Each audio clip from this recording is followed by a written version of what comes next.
Hello everyone, সবাই কেমন আছো তোমরা? আশা করি ভালো আছো, আমিও ভালো আছি। তো রাত পেলেই চলে আসবে উল্টো রথ। এই ভিডিওটা দেখলে তোমরা সবাই বুঝতেই পারবে এটা ছিল সোজা রথের ভিডিও। তো একটু আলসেমির কারণে ভিডিওটা আমি এখন পোস্ট করছি। আমাদেরকে বলা হয়েছিল বিকেল 4:30-র মধ্যে আসতে, কিন্তু সবাই রেডি হতে হতে মোটামুটি ওই 7:30 বেজে গেছিলো।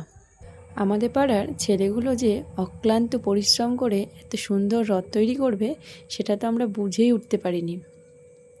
তো রথকে তারপর জগন্নাথ, সুভদ্রা, বলরামকে আমরা রথে বসিয়ে বেরিয়ে পড়লাম পাড়া পরিক্রমায়। সাথে সাথে আমাদের পাড়ার মেয়ে, বউ, ছেলে সবাই গেছিল। সবাই খুব নাচানাচি আনন্দ করলো। বছরের তো একটাই দিন না, কেই বা বলতে পারে জগন্নাথের এই রশির টানে কারোর ভাগ্যের চাকার না পরিবর্তন হয়। সবার সাথে সাথে আমি, বরমশাই, দিদি, দাদা আমরা সবাই খুব আনন্দ করলাম। রথ ঘুরে ঘুরে সবার বাড়ির সামনে সামনে আসছিল। যখন আমাদের বাড়ির সামনে এলো আমার শাশুড়ি মাও তখন জগন্নাথকে ফুল মিষ্টি দিল, আমরা সবাই প্রণাম করলাম।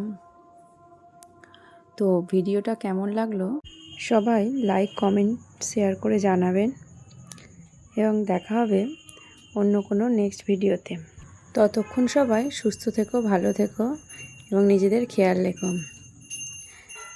টাটা সবাইকে।